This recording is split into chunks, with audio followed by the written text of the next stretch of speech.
3 true Super Bowl horror stories. Super Bowl party stories you won't forget. This is Mr. H. You're listening to Masked Horror.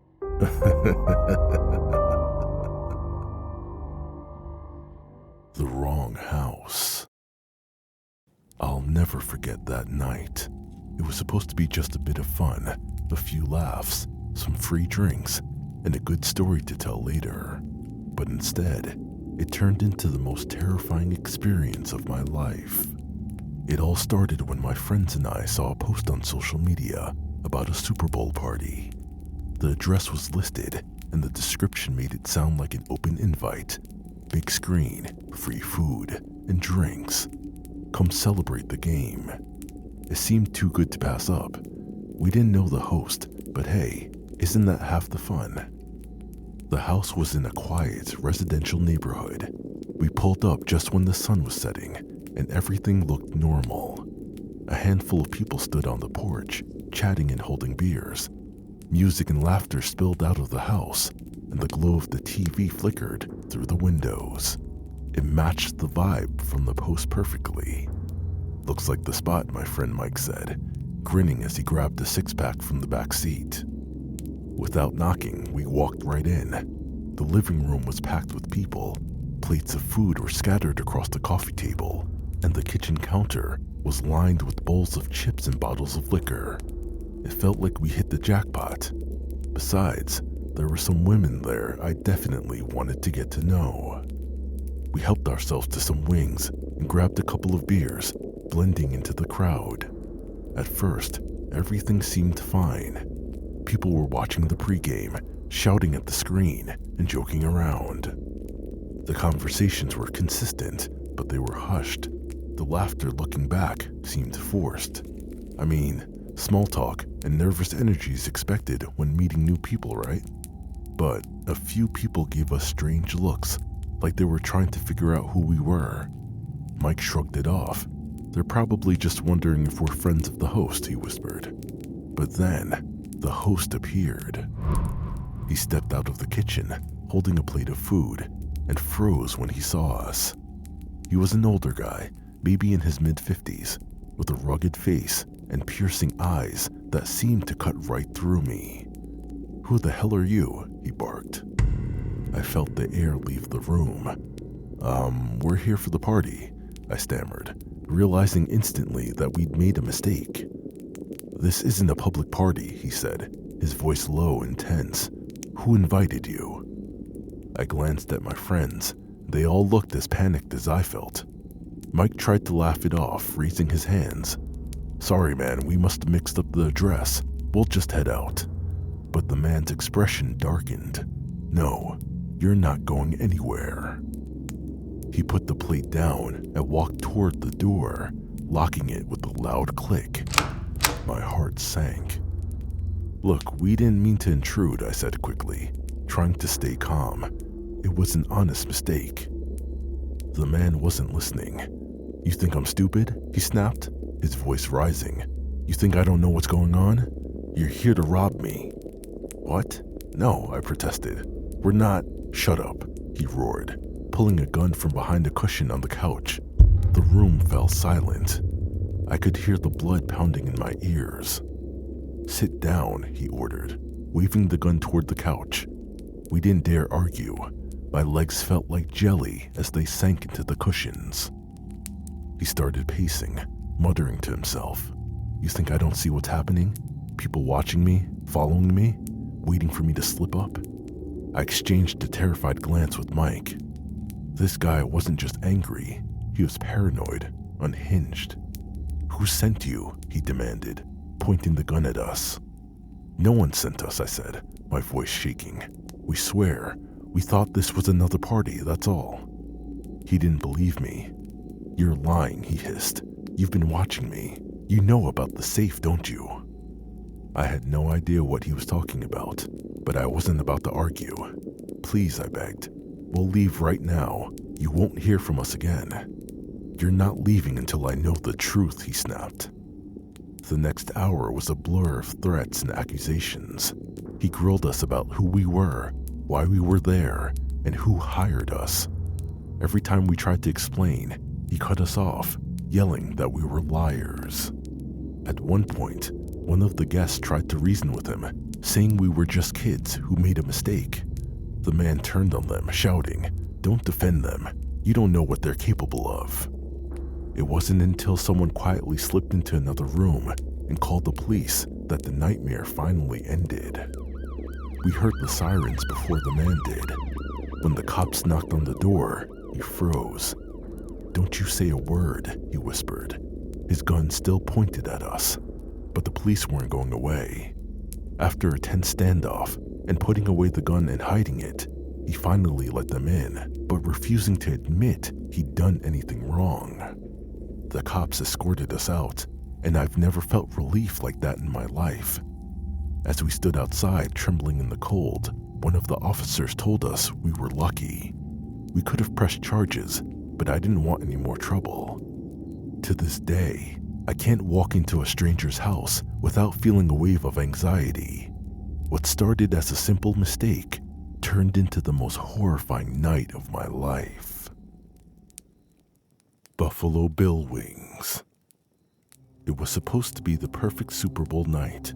Friends, football, and a mountain of wings. I'd been looking forward to it all week. A new spot had opened in town, and they were running an all-you-could-eat wing special for the game. Everyone was talking about it. The hype was impossible to ignore.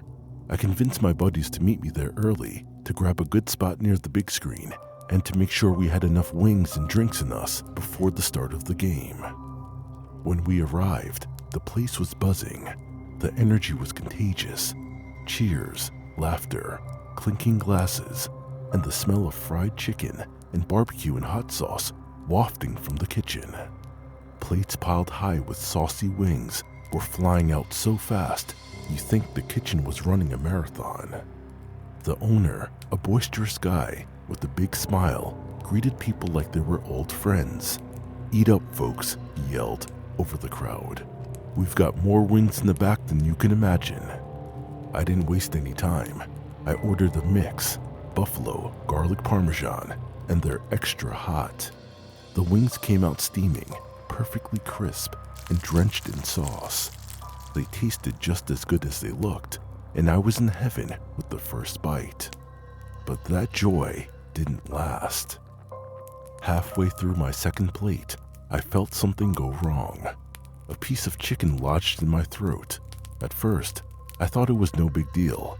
I coughed, trying to clear it, but the harder I tried, the worse it got. My breathing became strained, and I couldn't get air.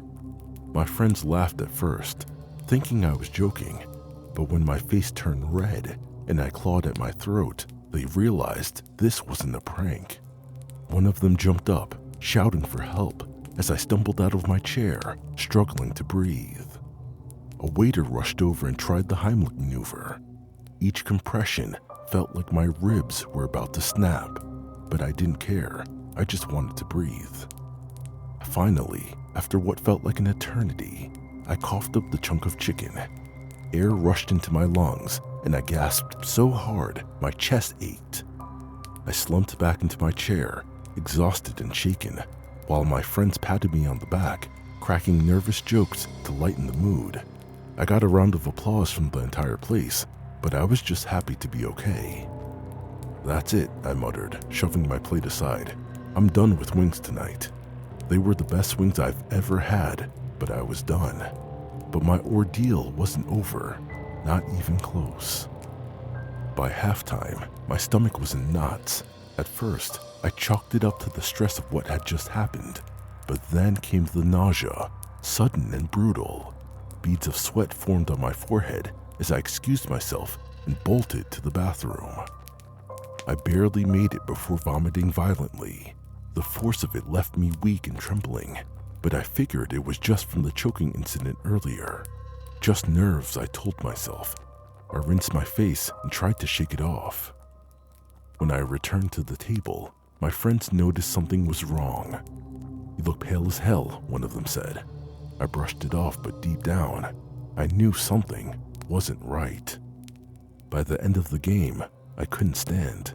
My hands were clammy, my vision blurred, and my stomach felt like it was being ripped apart. My friends didn't argue when I said I needed help. They called 911, and an ambulance arrived to take me to the hospital. I spent the night hooked up to IVs, barely conscious. The doctors ran tests and confirmed what I never saw coming: salmonella poisoning. The wings I had eaten weren't just spicy, they were contaminated. It wasn't just me. Come to find out, over the next day, reports exploded with stories of others getting sick. Dozens of people who ate there that night were hospitalized with severe food poisoning. Some were in critical condition. The health department launched an investigation, and what they found was horrifying. The wings had come from an unregulated supplier, purchased by the owner at rock-bottom prices. He'd stored them in an old, broken freezer in the back of the restaurant, where they thawed and refroze multiple times before being cooked. The kitchen itself was a nightmare. Raw chicken stacked next to fresh vegetables, and surfaces that hadn't been cleaned properly in weeks. It might have been a new place, but without proper maintenance, what is new can quickly become old and a nightmare. The owner admitted he knew the risks, but he shrugged them off because the deal was too good to pass up. He thought he could save money and cut corners. He never imagined the consequences. The place shut down within days, and the owner disappeared. Some said he skipped town to avoid lawsuits. Others believed he just couldn't face the fallout. As for me, I spent the week in the hospital recovering, but the experience left scars that went far deeper than my physical pain. Eating out has never felt the same. Every bite feels like a gamble. I constantly wonder if the food I'm served is safe, and the thought of wings, once my favorite indulgence, makes my stomach turn. Trusting a meal seems so basic, so harmless, but after that night, I'll never see it that way again. The uninvited guest. I've always loved hosting SuperBowl parties. There's something about the energy of the game, the cheering, the food, and the drinks that brings everyone together. This year was no different. My husband Mark and I decided to go all out. We invited neighbors, coworkers, and friends to pack into our home, and made sure to take off work the next day as well. The house was buzzing with life, laughter, shouting at the screen, and the smell of wings and pizza filling every room. It wasn't until later that I realized not all the guests had been invited. The night started off perfectly.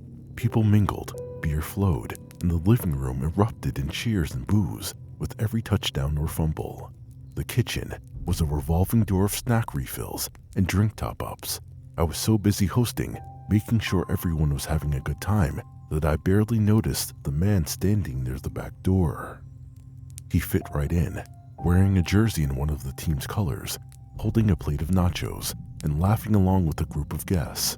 I assumed Mark must have invited him, maybe a coworker or an old friend, so I didn't think much of it. But as the night wore on, something about him began to gnaw at me. While most people were glued to the game or catching up in small groups, this guy wasn't sticking with anyone. He'd drift from room to room, his eyes scanning everything. He always seemed to be looking at me. He asked me once if I owned the house, and his tone felt off. Casual, but too interested. Was he hitting on me? My husband is right there, I thought to myself. Also, isn't he your friend? At one point, I spotted him in the hallway near the bedrooms. Everyone else was gathered in the living room or kitchen, and there was no reason for him to be back there. I chalked it up to him looking for the bathroom and let it go. I didn't want to be rude or overthink it. This was a party after all. But then, while refilling my drink, I quietly asked Mark, "Hey, who's the guy in the blue jersey by the hallway earlier?" Mark gave me a confused look. "What guy?" "The tall one with the scruffy beard. You know, the one by the chips earlier." "I thought he was with you," Mark said. My stomach dropped. I tried to stay calm, convincing myself it was nothing, but I started discreetly asking other guests if they knew him. Every single person shook their head. That's when the power went out. The entire house plunged into darkness, and for a second, there was stunned silence. Then came the groans and jokes about blowing a fuse from the 2 large-screen TVs, air fryers, and slow cookers plugged in. Someone whipped out their phone flashlight, and we all assumed it was a simple trip to the circuit breaker. Mark headed to the garage to check the breaker box. A minute later, he came back pale. "It's not the breaker," he whispered to me. "Someone cut the power." I felt my heart hammering in my chest. I glanced around the room, but the stranger wasn't there anymore. So I pulled Mark aside. "What do we do?" I whispered. "We'll check the house," Mark said, trying to sound calm. We grabbed the flashlights and quietly made our way through the rooms, searching for him. My skin crawled with every creak of the floor, every shadow cast on the walls. He was gone. When we finally stepped outside, our neighbor across the street was standing on his porch, waving us over. "Hey," he said, his voice low. "There was a guy standing in your backyard earlier. He was just watching through the window." My blood ran cold. "What did he look like?" I asked, though I already knew the answer. The neighbor described him perfectly: the blue jersey, the scruffy beard. He said the man disappeared into the darkness when he noticed him watching. We called the police, but by the time they arrived, there was no sign of him. They took a report and promised to patrol the area. The party ended in silence. Guests shuffled out nervously, offering half-hearted goodbyes. Mark and I stayed up late, checking every lock and window, trying to shake the feeling of being watched. The next day, while cleaning up the house, I found something that made my stomach turn. In the guest bathroom, tucked behind a stack of towels, was a phone. It wasn't ours. When we unlocked it, my worst fears were confirmed. There were videos of the stranger walking through our house while everyone was distracted, opening drawers, flipping through papers, even filming the contents of our medicine cabinet. One video was just him, standing in the darkened hallway, recording us all in the living room. And then, the final clip, it was our bedroom. The camera lingered on our dresser, our family photos, and the closet where we kept personal documents. He'd been back there longer than I'd realized. I handed the phone over to the police, but they didn't find much. It was a burner phone, untraceable. Whoever he was, he'd been prepared. I don't know why he left that phone, but it may have been connected to another phone he had on him. Even now, I can't stop thinking about how close he was to us that night. Watching, searching, planning. Planning I don't know what, but I don't ever want to find out.